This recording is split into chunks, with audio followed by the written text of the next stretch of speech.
ஓம் சைராம், ஜெய் சைராம். என் அன்பின் பிரியமே, கடவுள் மேல் கொள்ளும் பக்தியை மட்டுமே கொண்டு ஒருவன் அவன் வாழ்வில் வெற்றி பெற முடியாது. அந்த கடவுள் கொடுக்கும் வாய்ப்புகளை தக்க சமயத்தில் பயன்படுத்தி கொண்டு அவன் முன்னேற முழு முயற்சியும் மேற்கொள்ள வேண்டும். அப்போதுதான் அவன் வாழ்வின் உச்சத்தை அடைய முடியும். என்னை தேடி நீ எங்கெங்கோ அலைந்து கொண்டு இருக்கிறாயல்லவா? எப்போது என்னை காண்பதற்கு உன் மனம் தேடுகிறதோ அப்போதே நீ செய்த தவறை நினைத்து நித்தமும் வருந்தியிருப்பாய். நினைத்து பார்க்க முடியாதபடி பல அற்புதங்களை மீண்டும் பல முறை உனக்காக நான் நிகழ்த்துவேன். என்னை தேடி தேடி ஓய்ந்து போன நீ நான் உனக்குள் இருப்பதை மறந்து போய் தேடிக்கொண்டு இருக்கிறாய். சித்திரமாக இருந்தாலும் சிலை வடிவில் இருந்தாலும் எனது ரூபத்திற்கு உயிர் கொடுத்து நீ வாசம் செய்யும் இடத்தில் இருந்து கொண்டு உன்னை நான் வழி நடத்தி கொண்டு இருக்கிறேன். இது தெரியாமல் நீ என்னை தேடி அலைந்து கொண்டு இருக்கிறாய். நான் உன் கண்முன்னே அமர்ந்து கொண்டு இருக்கிறேன். நீ வாசம் செய்யும் இடத்தில் எதுவும் உன்னை நெருங்காமல் துன்புறுத்தாமல் இருக்க நான் காவலாக இருப்பேன். நீ என்னிடம் நேற்று பிரார்த்தனை செய்யும் போதே உன்னால் முழு மனதாக பிரார்த்தனை செய்ய முடியாமல் கவலையோடும் குழப்பத்தோடும் இருந்தாய். நடப்பது எல்லாம் உனக்கு குழப்பத்தையும் அச்சத்தையும் தருகிறது என்று சொல்லி வேண்டினாய். உன் குழப்பங்கள் பிரச்சனைகளை இன்று நான் தீர்த்து வைக்கிறேன் பிள்ளையே. நேர்மறை எண்ணத்தோடு உன் வாழ்வில் நீ விரும்பிய மாற்றத்தை பற்றி நீ மகிழ்ச்சியாக சிந்தனை செய். இன்று சில மாற்றங்கள் நீ நடப்பதை காண்பாய். நம்பிக்கையை மட்டும் கைவிடாதே. உன் மனம் மகிழும் நிகழ்வுகளை நான் நடக்கச் செய்வேன். யாரேனும் ஒருவர் தன்னை என் குழந்தையாக பாவித்து என்னிடம் வேண்டிய அளவு சரணடைந்து அந்த சரணாகதியை முழுமையானதாக செய்து கொள்ள முயற்சிகள் முழுவதும் எடுத்துக்கொண்டு விட்டால் நான் அவருடைய எல்லா சுமைகளையும் ஏற்க முன்வந்து அந்த பக்தரை உண்மையிலேயே தன் குழந்தையாக ஆக்கிக்கொள்வேன். அவருடைய பொறுப்புகள் எல்லாவற்றையும் நானே ஏற்றுக்கொள்வேன். ஒருவர் காண்பது என்னை மட்டுமே. எனினும் என்னை பற்றிய பேச்சுக்களையே செவி மடிப்பினும் என்னிடம் மட்டும் பக்தி கொள்வானாயினும் ஒருவன் முழு மனதோடு என்னை நாடி என்னிடமே நிலைத்து இருப்பின் அவன் உடல் ஆன்மா இரண்டை பற்றியும் எந்தவித கவலையும் கொள்ள தேவையில்லை. என்னிடம் பக்தி செலுத்துவோர் இங்கு ஏராளமானோர் உள்ளனர். ஆனால் என்னிடம் சரணடைந்து என் குழந்தையாக வேண்டுபவர்கள் எத்தனை பேர்? மனித குலத்தில் உள்ள பெரும் குறை இது. சுலபமாக அளிக்கப்படுவதை யாரும் மதிப்பது இல்லை. தன் குழந்தைகளுக்கு அமானுஷ்யமான அதிசயக்கத்தக்க உதவி நான் அளித்த நூற்றுக்கணக்கான சம்பவங்களுக்கு பின்னரும் விசுவாசம் ஏற்படவில்லை என்பது ஆச்சரியமாக உள்ளது. உண்மையிலேயே நீ என்னிடம் சரண் புகுந்துவிட்ட குழந்தை என்றால் நீ வேண்டியதை அளிக்க நான் தயாராக இருப்பதை நீ உணர்ந்து கொள்வாய். என்னிடம் இந்த கணமே பூரண சரணாகதியடைந்து பார். மற்ற எல்லாவற்றையும் நானே பார்த்து கொள்கிறேன். என் சத்தம் உன் மனதில் ஒலித்தால் இப்போதே என்னை நோக்கி பார். என் விழிகள் உன்னோடு பேசும். உன் உணர்வுகள் சில்லிட்டு ஆனந்த கண்ணீர் பெருகும். இதே உணர்வோடு இரு. இனி காலமெல்லாம் மகிழ்ச்சியாக இருக்கும் என் குழந்தையே. உன் வாழ்க்கையில் நிகழ்கின்ற விஷயங்கள் எல்லாம் என் பார்வையில்தான் நிகழ்கின்றது. அவை உன் மனதை ரணப்படுத்தினாலும் உன் உலகம் என்று நீ நினைப்பவர்கள் எல்லாம் உன்னை காயப்படுத்துகிறார்கள் என்று நீ சொல்லி அழுகின்றாய். அவர்கள் ஏன் என்னிடம் இப்படி நடக்கிறார்கள்? மற்றவர்களுக்கு ஒரு நியாயம், எனக்கு மட்டும் ஒரு நியாயம். நான் செய்கின்ற செயல்கள்தான் தவறு, உன் தவறு என்று சொல்கிறார்கள். ஆனால் என்னை அந்த அளவுக்கு தள்ளியது சூழ்நிலை. அதற்கு நான் எப்படி காரணம் என்றுதானே நீ புலம்புகிறாய்? இந்த சூழ்நிலையெல்லாம் விட்டுவிடு. நான் உனக்காகத்தான் இருக்கிறேன். உன்னை விட்டு நான் விலகுவதும் இல்லை. விலகி போகும்படி நான் செய்வதும் இல்லை. உன் அம்மாவாக அப்பாவாக நான் என்றும் உனக்கு துணை இருப்பேன். என் மீது நீ நம்பிக்கை மட்டும் வை. உன்னை சுற்றி இருப்பவர்கள் திடீரென தாழ்ந்து போகும்போதும் விழும்போதும் அழும்போதும் அது அவர்கள் கர்ம வினையால் வந்தது என்பதை உணர்ந்து அமைதியாக இரு. எதை பார்த்தும் நீ பயப்படாதே. நான் எதுவரை உன் அசைக்க முடியாத நம்பிக்கையாக இருக்கிறேனோ அதுவரை உனக்கு எந்த தீங்கும் வராது. உன் கரங்கள் கால்கள் திடப்படுத்தப்படும். உன்னை நம்பி வருபவர்கள் யாராக இருந்தாலும் மனப்பூர்வமாக உதவி செய். திரும்ப வரும் என பலனை எதிர்பார்க்காதே. உன்மேல் பொறாமை உள்ளவர்களை பார்த்தும் உனக்கு விரோதமாக பேசி திரிபவர்களை பார்த்தும் நீ பயப்படாதே. என்னை மீறி யாரும் உன்னை நெருங்க முடியாது. இந்த உலகமே ஒன்று திரண்டு உனக்கு எதிராக துன்பம் இழைக்க முயற்சி செய்தாலும் உன் தந்தையான நான் உனக்கென எழுதியது மட்டும்தான் உன்னை வந்து சேரும் என்பதை நீ உறுதியாக நம்பு.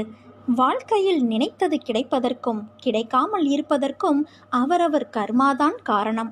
நிர்ணயிக்கப்பட்ட விஷயங்கள் என்பது நிஜமான உன் வாழ்வில் நடப்பவை. எல்லாவற்றிற்கும் ஏதோ ஒரு காரணம் இருக்கும். அவரவர் துன்பத்திற்கும் இன்பத்திற்கும் எல்லோருடைய மனம்தான் காரணம். இந்த வாழ்க்கை என்பது யாது என்று உன்னிடம் கேட்டால் நீ என்ன சொல்வாய்? நீ சொல்லும் பதிலிலிருந்துதான் என் லீலையின் அடுத்த பெரும் பங்களிப்பு உன் வாழ்வில் நடைபெறும்.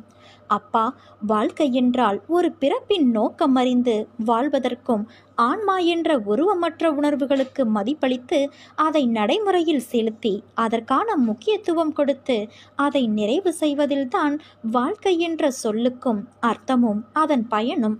இந்த பதில் உன்னிடத்தில் வருகிறதா என்பதை முதலில் கேட்டுப்பார். இந்த வாழ்க்கை என்பது அன்பு, பாசம், விசுவாசம், நம்பிக்கை, பக்தி என்ற உணர்வுகளால் நிறைந்தவை. ஒருவருக்கு இதை நம்மால் வழங்க முடியவில்லை என்றால் உன் பிறப்பின் முக்கியத்துவம் அறிந்தும் கோபம், வெறுப்பு, பகைமை என்ற வேண்டாத உணர்வுகளால் உன் ஆன்மாவைப் போல உள்ள மற்றொரு ஆன்மாவிற்கு தெரிந்தும் இந்த வழியை கொடுக்கிறாயே. அதனால் உன்னுள் இருக்கும் நல்லது அடியில் போய் தேங்கிக் கொள்கிறது. நான் மட்டுமா இதை செய்கிறேன்? மற்றவரும் என்னிடத்தில் எதிர்மறை உணர்வுகளை காண்பிக்கிறார்கள். மற்றவரும் என்றால் யார் அவர்கள் உனக்கு? உன் ஆன்மா இல்லை அவர்கள். முதலில் உன் ஆன்மாவிற்கான பங்களிப்பை கொடுத்து அதை மதிக்க கற்றுக்கொள். பிறகு மற்ற ஆன்மா என்ன செய்கிறார்கள் என்ற யோசனையை செய். மாற்றம் என்பது ஒருவரிடத்தில் ஆரம்பிக்கும் ஒரு புத்துணர்வான எழுச்சி. அதை உன்னிடத்தில் கொண்டு வரவே என்னுடைய இத்தனை போராட்டங்களும் உனக்காக நடக்கிறது. மாறுதலுக்கான நடைமுறைகள் தொடங்கிவிட்டது குழந்தையே. நீயும் மனதளவில் உன்னை தயார் செய்து கொள்.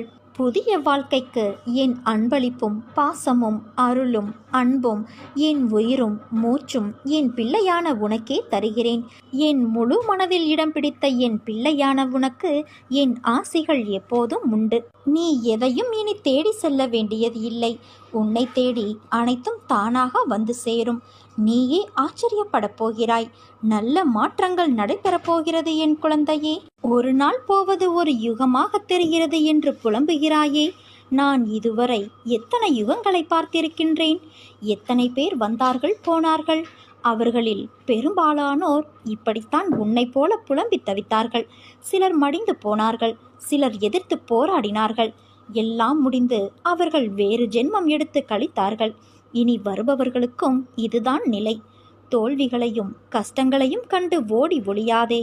தைரியமாக எதிர்த்து போராடு. இந்த ஜென்ம கடமைகள் அத்தனையையும் இந்த ஜென்மத்திலேயே முடித்துவிடு. அதற்காக எதிர்வரும் கஷ்டங்களை ஏற்று போராட மனதை பக்குவப்படுத்து. முடியாத போதெல்லாம் என் பெயரை உன் மனதிற்குள் நான் பதியம் செய்து வைப்பேன். என்னை கும்பிடுவதற்கு வழியை தேடி அலையாதே. நான் உன் உள்ளத்திலேயே குடியிருந்து வருபவன். எனக்கு சடங்கு சம்பிரதாயங்களோடு தான் பூஜை செய்ய வேண்டும் என நினைக்காதே. எப்போதும் என்னை நினைத்து கொண்டு இரு. அது போதும். அப்போது என் பலம் உனக்குள் ஊடுருவி உன் கஷ்டங்களை தவிடு பொடியாகிவிடும். உனக்கு எதிராக செயல்படுபவர்களையும் துன்பம் விளைவிக்க நினைப்பவர்களையும் நிர்மூலமாக்கிவிடும். உன் விருப்பங்கள் நிறைவேற பிரார்த்தனை செய். வெறும் பிரார்த்தனையினால் உன் பிரச்சனைகளை நான் முடித்து வைப்பேன் என் குழந்தையே. பல குழந்தைகளை பெற்றிருந்தாலும் ஒரு தந்தை தன் குழந்தையின் தவறான நடத்தையை எவ்வாறு சரி செய்வது என்று கவலைப்படுவார். அவர் தன் குழந்தையின் மோசமான நடத்தையை சரி செய்ய போராடுகிறார். கடவுள் நம் தந்தையாக இருப்பதால் அவரது தவறான குழந்தைகளை பற்றி அதிக அக்கறை காட்டுகிறார். நேர்மையாக வாழும் பக்தர்களை கடவுள் பொருட்படுத்த மாட்டார். அவருடைய வார்த்தைக்கு கட்டுப்படுவார். தம்மிடமிருந்து விலகியவர்களையும் கெட்ட நடத்தையால் கெடுக்கப்பட்டவர்களையும் அவர் எப்போதும் நினைப்பார். அவர்களை அவர் கைவிட மாட்டார். அவர்கள் நடந்து செல்லும் பாதை எவ்வளவு அற்பமானது, மோசமானது என்பதை அவர் உணரும்படி கட்டாயப்படுத்துகிறார். ஒரு நொடியில் அவர்கள் கண்களை திறப்பார். கடவுள் ஒரு மனிதனை வீழ்ச்சியின் சேற்றிலிருந்து வெளியே இழுத்து அவரை நேர்மையான வழியில் நடத்துவார். கொள்ளைக்காரன் வால்மீகியும் வக்ரமான அஜாமிலனும் கடவுள் சன்னதிக்கு வரவில்லையா? அதனால் இத்தனை நாள் கடவுளை தியானிக்க முடியவில்லையே என்று நாம் உட்கார்ந்து கவலைப்படக்கூடாது. நீ அன்போடு அப்பா என்று என்னை அழைத்தால் நான் ஆம் என்று உனக்கு பதில் தருவேன். ஏதாவது ஒரு வடிவில் நிச்சயம் உன்னை நான் காப்பாற்றுவேன். நீ உன் வாழ்வில் தொலைத்த ஒன்று உனக்கு கிடைக்கப் போகிறது. அது பொருளாகவோ உறவாகவோ ஆரோக்கியமாகவோ நிம்மதியாகவோ இருக்கலாம். ஏதோ ஒன்று நீ தொலைத்ததிலிருந்து உனக்கு கிடைக்கப் போகிறது. அது உனக்கு மகிழ்ச்சியை நிச்சயம் தரும். நீ என் மீது கொண்ட நம்பிக்கை பிரார்த்தனையின் பரிசாக உனக்கு கிடைக்கப் போகிறது என் குழந்தையே. இது உன் அன்னையான என்னுடைய சத்திய வாக்கு. அமைதியான மனதோடு இரு. உன் கஷ்டங்கள் இன்றோடு முடிவுக்கு வந்துவிட்டது. படைக்கும் தெய்வமாகிய பிரம்மாவிலிருந்து புல் பூண்டு வரை இப்பிரபஞ்சத்தில் எங்கும் நிலவியிருக்கும் அளவற்றதும் முடிவற்றதும் பூரணமானதுமான முழு முதற் பொருளே நானாக உருவெடுத்து உன்னிடம் வந்துள்ளேன். இதுவரை கஷ்டம் முடிவுக்கு வராத நிலை தொடருமானால் உன் நிலையை நீ சரி பார்த்துக்கொள். அதாவது நீ இதுவரை பூரணப்படவில்லை என்பது பொருள். பூரணமாக என்ன செய்ய வேண்டும்? உன்னிடம் என்னவெல்லாம் தேவையில்லாமல் இருக்கிறதோ அதையெல்லாம் வெட்ட வேண்டும். பணப்பெருமை, குலப்பெருமை, ஜாதி பெருமை, கல்வி செருக்கு, பக்தி செருக்கு என எதுவாக இருந்தாலும் அவற்றை உடனடியாக விட்டு விட வேண்டும். இவை உனக்கு நன்மை தருவது போல தெரியலாம், ஆனால் பிறருக்கு நன்மை தராது. அதனால் உன் நலனுக்கு தீங்காகவே இருக்கும். அதே போல வறுமை, ஏழ்மை, தாழ்வு மனப்பான்மை, குலத்தாழ்ச்சியாக நினைத்தல், பிறரை விட வசதி குறைவு என எண்ணுதல் போன்றவையும் பாவங்களாகும். இவற்றையும் மனதிலிருந்து எடுத்து அப்புறம் போட வேண்டும். இவற்றால் உனக்கு எந்த நன்மையும் தீமையும் கிடையாது. வாழ்க்கை வாழ்வதற்காக தரப்பட்டுள்ளது. நீ வாழ்வது போலவே பிறர் வாழவும் நினைத்தால் உன் துன்பங்கள் முற்று பெற்றுவிடும். என் பக்தர்களின் ஒவ்வொரு செயலும் வாழ்க்கையின் ஒவ்வொரு நிகழ்ச்சியும் என்னாலேயே கவனிக்கப்பட்டும் உருவாக்கப்பட்டும் வருகிறது. என்னிடம் பூரண சரணாகதியடைந்த பக்தர்களிடம் உன்னுடைய எல்லா பொறுப்புகளும் என்னுடையவை. உன்னுடைய எல்லா காரியங்களையும் நானே முன்னின்று நடத்துகிறேன் என்று கூறியுள்ளேன். பிரார்த்தனை நல்லதுதான். அது பக்தியை அதிகரிக்கச் செய்யும். ஆனால் நடந்த சம்பவங்களை எடுத்துக்கொண்டால் தன் பக்தனுக்கு எது நன்மையோ அதை மட்டுமே நான் அளித்துள்ளேன். பிரார்த்தனைகளை விடுத்து என்னிடம் பூரண சரணாகதியடைந்து பார். மற்றவற்றை நான் பார்த்து கொள்கிறேன். நானே சகலமும் சர்வமும் பரபிரம்மமும் என்று உணர்ந்து நீ முயற்சி செய். உனக்கு எல்லாம் வெற்றி கிட்டும். என்னை முழுமையான நம்பிக்கையோடு பக்தியோடு சேவிப்பவர்களுக்கு என் கருணை மலை தெரியும். அப்படி சேவிக்கும் பக்தனின் கூடவே இருந்து காப்பாற்றுவதே என் தர்மம். என் துயரங்கள் தீர்ந்து நீ வேண்டியது நிறைவேறும். சிந்தாமணி நீ வேண்டியதைத்தான் கொடுக்கும். ஆனால் என் அருளோ உனக்கு என்னென்ன தேவையோ எது நன்மைகளோ அவையெல்லாம் நீ கேட்காமலேயே உன்னை வந்து சேரும்படி உன் அன்னையான நான் செய்வேன். நீ என் பிள்ளையாக நடந்து கொண்டு வருகிறாய். அமைதியாய் பொறுமையாய் இருக்கிறாய். ஆனாலும் சிலர் உன் பொறுமையை சோதிக்கும் வகையில் நடந்து கொள்கிறார்கள். உன் நல்ல குணத்தை இன்னும் அவர்கள் புரிந்து கொள்ளாமல் உன்னையே குற்றம் கூறுகிறார்கள். ஆனால் நீ கவலைப்படாதே. உண்மைதான் வெல்லும். அந்த உண்மையான பிள்ளையாக நீதான் இருக்கிறாய். நீதான் வெல்லப் போகிறாய் என்பதை உணராமல் அவர்கள் உன்னிடம் மோதல் போக்கை கடைபிடிக்கிறார்கள். ஆனால் நான் உன் பக்கம்தான் இருக்கிறேன். பொறுமையை தொடர்ந்தால் உனக்கான பரிசு ஒன்று வந்து சேரும். என் பிள்ளையாக நீ எப்பொழுதும் தொடர்வாய். என்னை நம்பாதவர்களுக்கே அநேக அதிசயங்களை நான் செய்தேன். உன்னை அழைத்தது நான். என்னையே நம்பியிருக்கும் உன்னை நான் எப்படி கைவிடுவேன்? உன்னை தூக்கி எறிந்தவர்களுக்கு நீ குப்பையாக இருக்கலாம். ஆனால் உன்னை தூக்கி எடுத்த எனக்கு நீ என்றுமே பொக்கிஷம்தான். நீ அனுபவித்த துயரங்கள் போதும் என் குழந்தையே. அம்மா உன்னை வணங்காத நாளே இல்லை. ஆனால் இன்னும் என் பிரச்சனைகள் தீர்ந்த பாடு இல்லை. அதற்கு மாறாக நாளுக்கு நாள் அதிகமாகிக் கொண்டே வருகிறது. என்ன செய்வது என்று கூட தெரியவில்லை. சில நேரங்களில் நான் தற்கொலை செய்து கொள்ளலாமா என்ற முடிவுக்கு கூட வந்துவிடுகிறேன். இன்றோ நாளையோ நீங்கள் எப்படியாவது காப்பாற்றுவீர்கள் என்ற நம்பிக்கையில் என் முடிவை தினமும் தள்ளி போட்டுக்கொண்டே இருக்கிறேன். ஆனால் முடிவு வரவில்லை. நீ இப்படித்தானே புலம்புகிறாய்? முதலில் ஒன்றை புரிந்து கொள். உனக்கு எந்த அளவுக்கு உன் மீது நம்பிக்கை இருக்கிறதோ அந்த அளவுக்குத்தான் உனக்கு கிடைக்கின்ற பலனும் இருக்கும் என்பதை நினைவில் வைத்துக்கொள். செய்த புண்ணிய பாவத்திற்கு ஏற்ப நீ கர்மாவை அனுபவிக்கின்றாய். இப்போது அனுபவிக்கும் கஷ்டத்தை தாங்காமல் தவிக்கின்றாய். ஆனால் உன் துயரத்தில் பெரும் பகுதியை என் குழந்தைக்காக நான் அனுபவித்து கொண்டு இருக்கிறேன். மனதை அமைதியாக வைத்துக்கொள். உன் மனதில் எந்தவிதமான குழப்பங்களையும் அனுமதிக்காதே. இந்த நிலை வெகு விரைவில் மாறி உனக்கு வெற்றி கிட்டும். நான் கூறியது எதுவும் உன் வாழ்வில் நடக்காமல் இருக்காது. உன் உழைப்பு, அன்பு, மதிப்பு தெரியாத மனித மிருகங்கள் மத்தியில் அகப்பட்டு தவிக்கின்றாய். கவலை வேண்டாம். அங்கும் நான் உன்னோடு தான் இருக்கிறேன். நீ உன்னுடைய கடமையை செய். உன் உள்ளத்தில் எப்போது குழப்பம் வந்தாலும் நான் உள்ளிருக்கிறேன் என்பதை நினைத்துக்கொள். உன் குழப்பம் அனைத்தும் தீரும் காலம் வந்துவிட்டது. இனி வரப்போகும் காலம் உனக்கு ஜெயத்தை மட்டுமே கொடுக்கப் போகிறது. நீ சந்தோஷமாக இருப்பாய். இனி காலம் எல்லாம் மகிழ்ச்சியாக இருக்கும். உன் குழப்பங்கள் எல்லாம் தீரும். உன் வாழ்வில் நடைபெறுவது எல்லாம் உன் நன்மைக்காக மட்டுமே நடக்கிறது. புதிய அத்தியாயம் உன் வாழ்வில் விரைவில் நடைபெறும். காத்து கொண்டு இரு.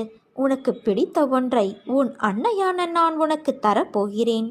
என் தங்கமே, துவண்டு போகும் சமயத்தில் யாரும் துணை இல்லை என்று கலங்காதே. உனக்காக ஏதோ ஒரு உருவில் உன்னோடு துணையாக நான் வருவேன். என்னால் தேர்ந்தெடுக்கப்பட்ட குழந்தை நீ. நிராகரிப்புகளை கண்டு கலங்காதே. உலகமே நிராகரித்தாலும் அம்மா நான் உன்னை ஒருபோதும் கைவிட மாட்டேன். நெர்கதியாய் நிற்கிறேனே என்று மனம் வருந்தாதே. உன் கரம் பற்ற நான் இருக்கும் பொழுது நீ எங்கனம் வீழ்வாய்? உன் வாழ்க்கை சக்கரத்தை சுழற்றுபவள் உன் அன்னையான நான் அல்லவா? உன் வாழ்க்கையில் நடக்கின்ற அனைத்தும் சூறாவளி காற்று போல உன்னை பந்தாடுகிறது என்ற உன் கதறல் என் காதில் எப்படி விழாமல் இருக்கும் சொல்? உன்னை விட்டு உன் அன்னையான நான் எங்கே போவேன்? என் பிள்ளையின் இதயத்தில்தான் என் உயிர் வாழ்கிறது. அப்படி இருக்கையில் நான் எப்படி வெளியேறுவேன்? நான் உன் இதயத்தில் இருப்பதை அறியாமல் இல்லை. கவலைகள், சோகங்கள், வேண்டாத எண்ணங்கள் என்று எல்லா எதிர்மறைகளையும் உள்ளே வைத்து கொண்டு இருக்கிறாய். ஏற்கனவே உன் இதயத்தை துன்பங்களால் நீ நிறைத்து வைத்துள்ளாய். அது போதாது என்று நடக்கும் எல்லா நிகழ்வுகளுக்கும் எதிர்மறை எண்ணங்கள் வேறு உதித்து கொண்டு இருக்கிறது. ஒன்றை தெரிந்து கொள். எதிர்மறை எண்ணங்கள் என்பது காந்தக்கல் போன்றது. அதன் தன்மையே எல்லா எதிர்மறைகளையும் அதனுள் ஈர்ப்பதுதான். அதன் பிடியில்தான் கர்மா என்ற வினைகள் சிக்கி அதில் தோன்றும் எண்ணங்களால் உன்னை தூள் தூளாக்கி உன் புத்தியை சிதற செய்கிறது. அதன் கையில் உன்னை சிக்க விடாமல் உனக்குள்ளே இருந்து கொண்டு நான் யுத்தமிட்டு கொண்டு இருக்கிறேன். உன் இதயத்தில் உன் அன்னையான நான் வாழ்ந்து கொண்டு இருக்கிறேன். உன் இதய துடிப்பின் ஓசையாய் உணர்த்த நான் முயற்சி செய்கிறேன். ஆனால் நீயோ ஓசை கேட்டும் உன் பிரச்சனைகளை அந்த ஓசைக்கு எதிர் ஓசையாய் ஒலிக்கின்றாய். பிறகு எப்படி என்னை முழுவதுமாக நீ உணர முடியும் சொல்? உன் மனதில் துன்பம் என்ற திரையை வைத்து போத்தி வைத்துள்ளாயல்லவா? அதை தூக்கி முதலில் எரி. அப்போது உன் மனதில் ஒரு பெரிய ஒளிச்சுடர் தெரியும். அதில் ஆனந்தத்தின் அருவியாய் பொழிந்து நிச்சயம் நீ என்னை பார்ப்பாய். உன் நிம்மதியை உணர்ந்து ஆனந்தத்தை உணர்வாய் குழந்தையே.